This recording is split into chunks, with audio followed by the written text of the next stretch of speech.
Hey, watch fans, we are back with the Patek Philippe 5134. This is, of course, the dual time, or they want to call it the travel time. Yeah, I did a quick video on this about, wow, it was almost, I think it was almost a year ago.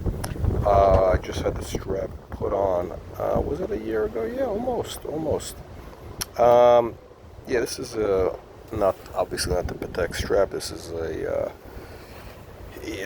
bespoke, custom, if you will. What do you call it? Shark skin, green shark skin. Anyway, back to the travel time. Let me see if I can get a good set. There we go. Oh, I just want to show you the dolphin hands. So here is. Let me tell you the good and bad of this watch. Now, I've had this watch for a year. I haven't worn it too much. One of the reasons was, quite frankly, I was in one time zone for most of the year, so I didn't really need this two time zone function. And the other thing is, I was outdoors a lot. This watch, you don't want to get this watch wet, basically, or you don't want to get any nice dress watch wet, especially with a leather strap, obviously. So, let's get to the good and bad. Let me see if I can get you a good close-up of the dial. I don't know if you can see. There's actually a little bit, there's, yeah, there's some texture there, just to give you a sense of what's going on. So let me give you the nuts and bolts, or the long and short of it. I think the real problem with the watch is it really is hard to use this dual time function, because the hands, you can kind of see it's a little bit, or for me anyway, it's a little bit complicated.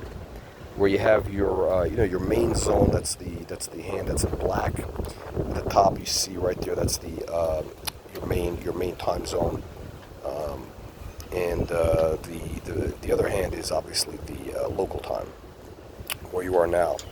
But it gets kind of confusing, or maybe I have to get used to it. But I think I would much rather prefer to have two dials, basically two separate dials on one face. Much easier for me to understand. So let's see what else about the watch. Otherwise, look, I think the watch is pretty cool. I think it's a pretty good modern Patek. It's got a very modern feel. I talked about this, I think, in the first video. Yeah, it doesn't have that old-fashioned feel. It definitely has more of a modern feel.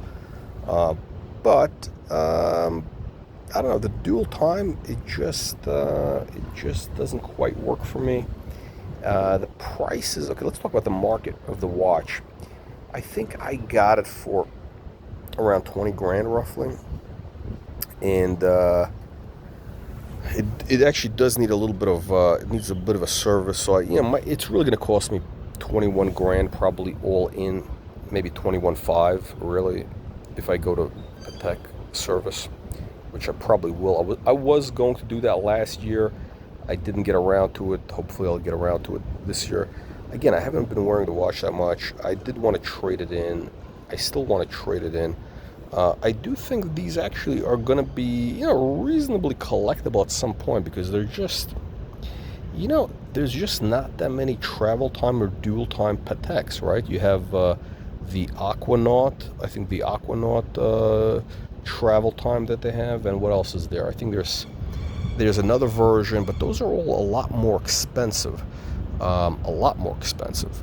We're talking about, geez, I don't even know. Is it like 60 grand or whatever the number is?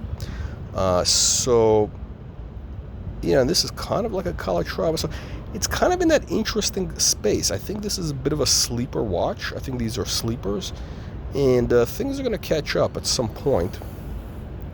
Yeah, the clasp is pretty nice. Of course, it's got the display back. Nothing too outrageous. Actually, hang on a second. Let me just show you this. Hang on. Okay, there we go. There's your display back. Sorry, it's got probably some smudges on it. I didn't really clean it, so it's got some sweat from the wrist. Nasty. Anyway, yeah, pretty good. Pretty decent display back. Nothing, like really crazy. Yeah, so there you go, in all its glory. Yeah, I mean, it's a pretty decent watch overall. So let me give you a little bit of a tour of the, there's your clasp, you know, you got your clasp, okay. There's the whole thing. There's the dual time functions, the push buttons, you know, to advance or bring back the, you know, the local time, I guess home time, if you will. So yeah, the watch looks better. You know, you can't quite see it in the daylight. It looks a lot better. It's a little bit smudged. Lighting is not good, but yeah, it's the yellow gold. Overall, decent watch. Um, yeah, I think if you can pick this up for like 20 grand, I think you're actually going to do well long term with this. Because again, it is you know, it's one of these sleepers. You know, face is, it's kind of funky. It's kind of funky. So anyway, let me know what you guys think. See you all on a future video.